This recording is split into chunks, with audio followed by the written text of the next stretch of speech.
बहुत सी जगह ऐसी होती है ना जहाँ पर हमारा बार बार जाने का मन करता है, जो जगह बार बार आपको अपनी ओर खींचती है। आज मैं वापस से ऐसी ही एक जगह जा रहा हूँ जहाँ पर मैं पहले जा चुका हूँ, पर कई बार ऐसा होता है ना कि आप कहीं पर जाते हैं और आपका कुछ देखना या कुछ एक्सपीरियंस करना छूट जाता है, और वही वो चीज़ें होती है जो आपके एक बार वापस से वहाँ पर लौटने का कारण बनती है। तो इस बार भी कुछ और भी नई राहें होंगी, कुछ और नए लोग होंगे, कुछ और भी नए एक्सपीरियंसेस होंगे। तो चलते हैं इस खूबसूरत सफ़र पर एक बार वापस से हिमालयाज़ में।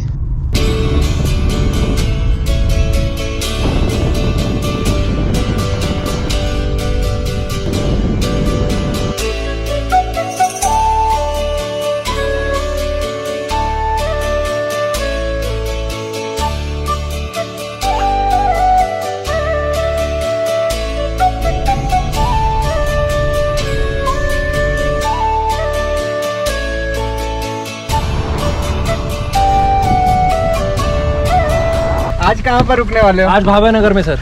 और कितने दिन हो गए चलते हुए? I started my journey on 19th of March sir. Oh, best of luck यार। Thank you so much sir. आप लोग कहाँ से? मैं from Mumbai. Okay, you are from Mumbai. Yes, nice meeting you. Hello sir, same jacket.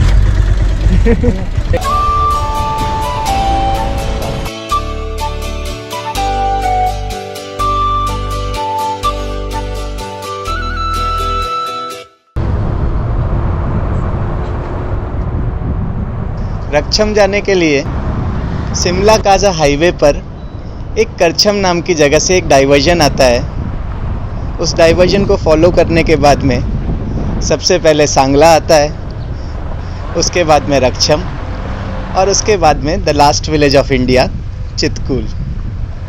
पर करछम से रक्षम की दूरी शायद 50 से 60 किलोमीटर ही होगी, पर इतनी दूरी तय करने में भी आपको मिनिमम 2 से ढाई घंटे लग जाते हैं, क्योंकि सारा ही रास्ता करछम के बाद में बहुत ही संकरा और बहुत ही ज़्यादा ख़राब हो जाता है। तो अगर आपको इस रीजन में गाड़ी चलाने का एक्सपीरियंस है, अपनी ड्राइविंग के ऊपर कॉन्फिडेंस है, तो ही अपनी गाड़ी से आइए। अदरवाइज़ अपने साथ में कोई भी स्किल्ड ड्राइवर को लाइए जो यहाँ पर गाड़ी चला सकता हो, क्योंकि इस रीजन में अक्सर पहाड़ों से पत्थर भी गिरते रहते हैं और रास्ता इतना ज़्यादा संकरा हो जाता है कि कोई भी बड़ी गाड़ी सामने से आ जाए तो उसे क्रॉस करने में भी बहुत तकलीफ़ आ जाती है। तो करछम के बाद में बहुत संभाल के, बहुत धीरे धीरे गाड़ी चलाइएगा, क्योंकि ये कैलाश का रास्ता है, कैलाशवासियों के गांव का रास्ता है। आसान तो नहीं होगा ना।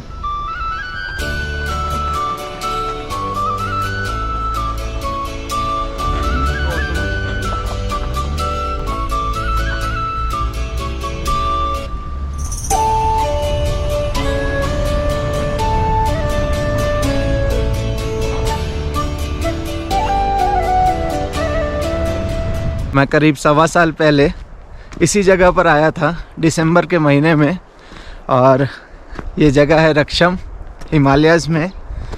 और जहाँ पर मैं रुका हुआ हूँ अभी इवन अप्रैल के महीने में भी ये देखिए काफ़ी बर्फ़ है, और इस वक्त -5 डिग्री टेम्परेचर है।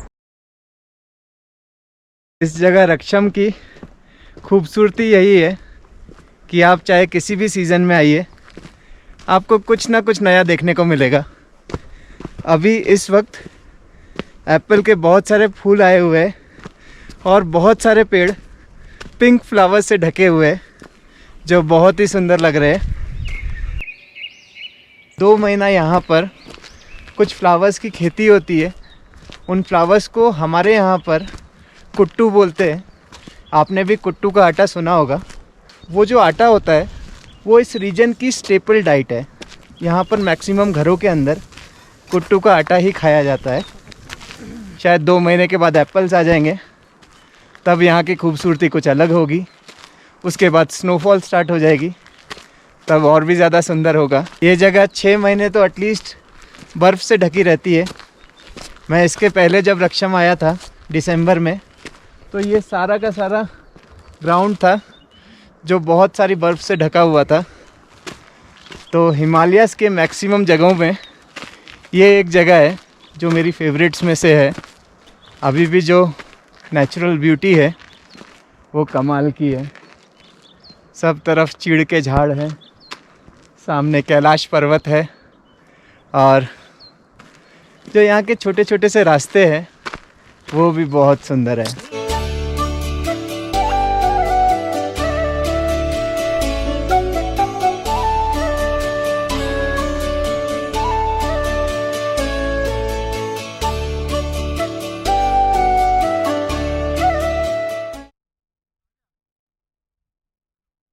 आप जब किसी भी जगह जाते हैं और जगह बहुत अच्छी होती है तो मन करता है ना कि उस जगह को आपकी फैमिली भी देखे।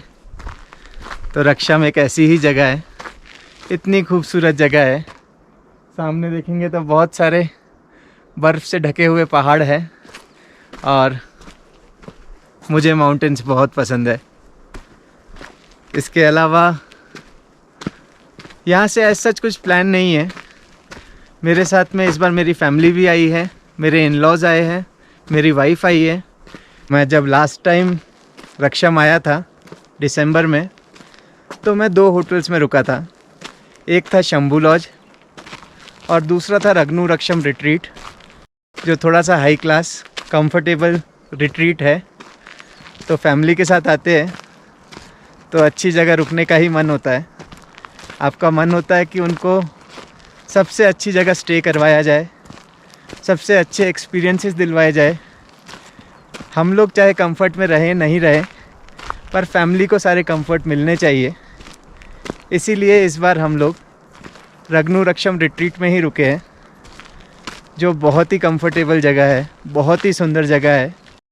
कोशिश करूँगा उन्हें सारे अच्छे एक्सपीरियंसेस मिले ऑफ बीट जगहों पर, और ये ट्रिप उनके लिए मेमोरेबल ट्रिप रहे।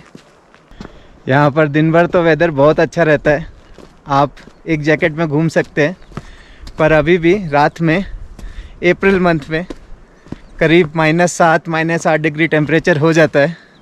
इमेजिन कीजिए आप सुबह सुबह सोकर उठते हैं और अपने कॉटेज का दरवाज़ा खोलते हैं, और खोलते ही सामने आपको कैलाश पर्वत के दर्शन होते हैं। इससे अच्छा और क्या हो सकता है। मज़ा आ रहा है इधर? हाँ, बहुत बहुत, फिर आएगा। फिर आएगा। वाह पापा, मुझे तो बहुत अच्छा लगा, है ना? बस एकदम झकास, बहुत सुंदर, इतना सुंदर पहले नहीं देखा कभी। और खाना तो पूछो मत, बहुत बढ़िया। चाय से शुरुआत होती है खाने तक। वाह, चाय कैसी? मैंने चाय नहीं पी। चाय तो बहुत अच्छा, और भर भर के देते हैं ये लोग तो सब पूरा। हाँ, चाय तो हम घर में भी नहीं इतना पीते। पर चाय अच्छी होती है। चाय बहुत अच्छी होती है। ऐसा लग रहा है कि ये ब्यूटी आँख में ऐसी समा के लेके जाओ बम्बई में, और जब भी मुझे ऐसे याद आएगी तभी मैं वो आँख के सामने सोच के खुशी मनाए। ऐसा लगता है यही बैठ के बस पहाड़ देखे, अब कुछ नहीं करे। चारों तरफ पहाड़ पहाड़, बस वही देखने का मन करता है। परफेक्ट लोकेशन है पहाड़ देखने के लिए। एकदम जन्नत जैसी जगह लेके आए हो आप। अभी तक तो कहानियों में सुना था, देखी तो आज पहली बार ही है। थैंक यू, आपने थैंक दिखा यू दी। गोल्डी दुग्गल, आपकी वजह से हम यहाँ आए।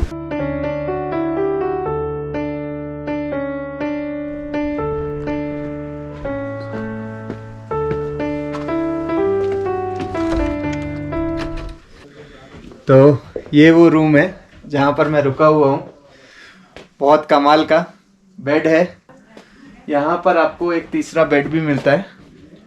ये सामने सोफ़ा है जिसको आप बेड बना सकते हैं। अगर तीसरा बंदा कोई आपके साथ है तो अकोमोडेट कर सकते हैं। यहाँ पर ये बेड को सामने लगा करके रूम के अंदर ही आपको बॉनफायर दिया गया है। अगर ठंड बहुत ज़्यादा बढ़ जाती है तो आप बॉनफायर जला करके रात में रूम गर्म रहेगा। और साथ में हीटर भी है, एक केटल है, टी एंड कॉफ़ी है। और यहाँ का बाथरूम भी अगर मैं दिखाऊं, ये देखिए हाई क्लास बाथरूम है, गर्म पानी आता है, इससे अच्छी बात और क्या होगी। मेरे जब इन लॉज आ रहे थे यहाँ पर तो उन्होंने बोला क्या वेदर है वहाँ का, मैंने बोला -5 हो जाएगा शाम को और सुबह। तो उन्होंने सबसे पहले ये पूछा कि गर्म पानी मिलेगा क्या वहाँ पर। तो इस कॉटेज में, इस रिट्रीट में आपको गर्म पानी मिलेगा। बहुत ही सुंदर रूम है। इस कॉटेज का जो नंबर है यहाँ के मैनेजर का, वो भी मैं इस ब्लॉग के डिस्क्रिप्शन बॉक्स में डाल दूँगा, ताकि आप कभी अगर अपनी फैमिली के साथ में आ रहे हैं तो नेचर के इतना बीच में रहते हुए सारे कंफर्ट्स उन्हें दे सके। यहाँ से जैसे ही आप बाहर निकलते हैं, ये देखिए, तो आपको कैलाश पर्वत के दर्शन होते हैं। भले ही अगर आप बैल्कनी में भी बैठे रहें यहाँ पर, तो यहाँ से सामने कैलाश पर्वत नज़र आता है। तारे बहुत सुंदर हैं। वाह, अमेजिंग, ज़बरदस्त सूप है। खतरनाक। शीतल जो है वो मशरूम नहीं खाती है, हाँ, पर मशरूम का सूप जो कि मैंने पहली बार ट्राई किया है और मुझे वाकई में बहुत अच्छा लगा है। Best. The brightest one, right? Yeah, that's good. I thought so. That was I was checking on the night sky app. हाँ, मैं अभी वही फोन अंदर रखा है, नहीं तो मैं वही करने वाली थी अभी। जब भी तारे देखता हूँ मैं बस वही शुरू कर देती। Correct, I just love it. तुला दाखवते मी एक, का तुम्हाला दाखवते मी, थांबा. असं बघायचे आकाशात बाहेर चाली ना ऍप आहे त्याच्यामध्ये ते तारे जोडलेले राशी दिसतात. आम्ही बघितली आहे ती गंगा, आकाशगंगा पाहिली, राशी दिसतात, आकाशात सप्तस्टार, सप्तर्षी. सप्तशी, हाँ. आकाशगंगा आम्ही सगळे पाहिलं. रक मतलब पत्थर और छम मतलब पुल। तो कभी किसी ज़माने में इस रीजन में बसपा नदी पर एक पत्थर का पुल हुआ करता था, जो यहाँ के गांव वालों ने ही बनाया था। और उसी पुल के नाम पर इस गांव का नाम भी पड़ा, रकछम। रकछम गांव एक ट्रू सेंस में हिमालयन विलेज है। यहाँ के जितने भी घर हैं, अधिकतर सारे के सारे लकड़ी से बने हुए हैं और ट्रेडिशनल स्टाइल में बने हुए हैं। हालांकि इस गांव में 2 बार अग्निकांड हो चुका है, जिसमें यहाँ के जितने भी घर थे वो सारे ही जल गए थे। एक शायद 1965 में हुआ था और दूसरा 2002 में हुआ था। 2002 वाले का मुझे मालूम है कि कोई दर्जी था जिसकी प्रेस चालू रह गई थी और लाइट चली गई थी।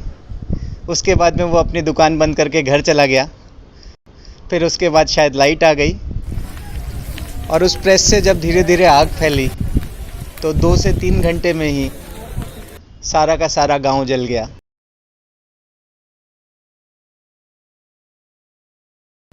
गांव में यहाँ के गांव वालों के कठार थे।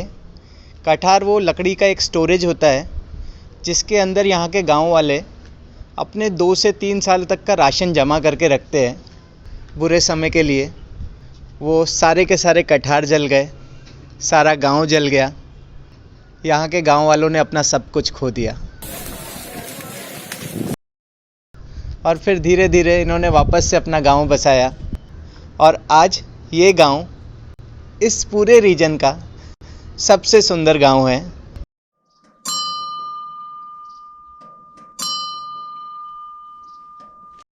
आज भी यहाँ पर बहुत सुंदर सुंदर ट्रेडिशनल लकड़ी के घर देखने को मिलते हैं। यहाँ के कमाल के आर्किटेक्चर वाले मंदिर देखने को मिलते हैं।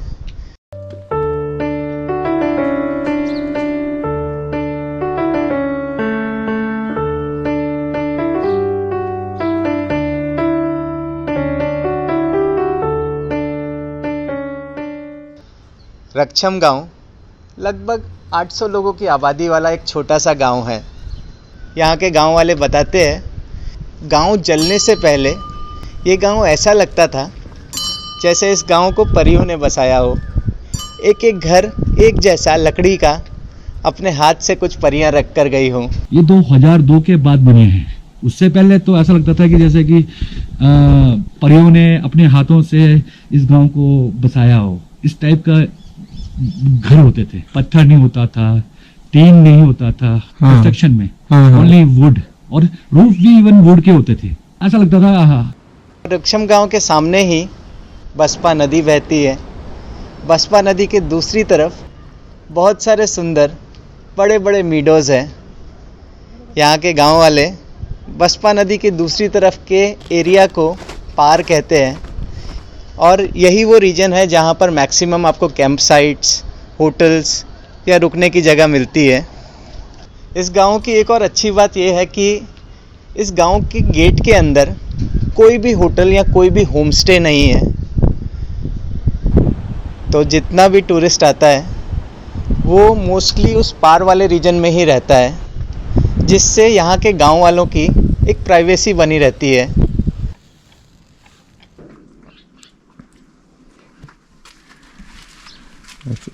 ये दोनों वाला बड़ा पापा का, ये बड़ा पापा का? हाँ, गुलशन वाला छोटा पापा का। अच्छा, वो तो अच्छा होता साहब। हाँ हाँ हाँ, होता है। बैठिए ना अंकल, थोड़ी देर और। थोड़ा मैं आपकी देह पर लाता हूँ। नहीं नहीं अंकल मत लाइए, मैं शाम वगैरह को वापस आऊंगा मिलने आपसे। ये दोनों तो कब आ रहे बोलते हैं। अंकल ये क्यों ले आए आप? साहब की कमालात हो गया। ये पेटी में बनाता हूँ। अच्छा, पेटी में बनाओ कि चलेगा? नहीं नहीं, ये तो ऐसे ही चलेगा अंकल। कराना ना? हाँ, टेस्ट कराना है। ओह,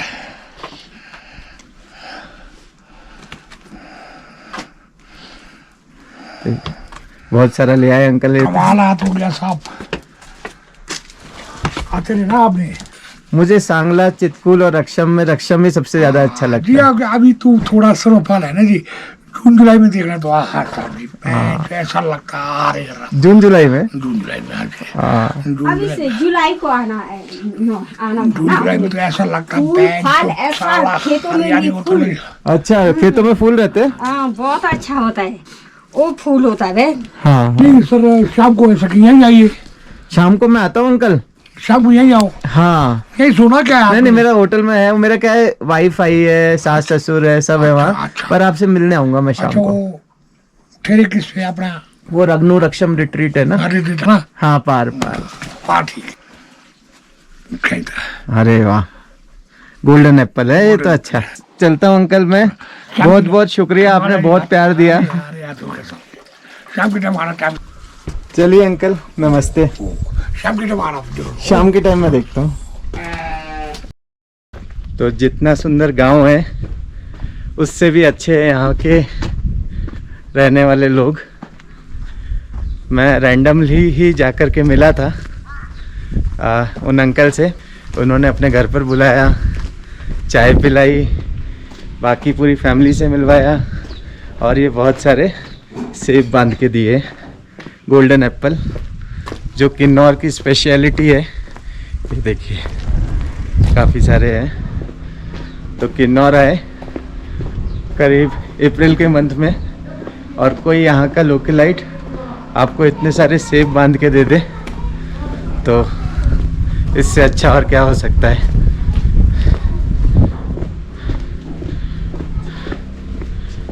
नमस्ते जी।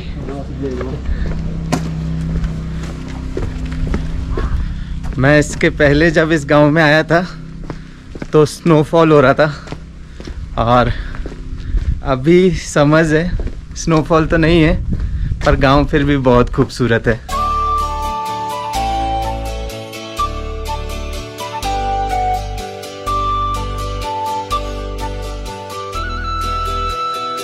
मतलब और कुछ करने का मन ही नहीं है, बस पहाड़ देखते रहो या बैठ के चारों तरफ। कैलाश कैलाश, बस कैलाश।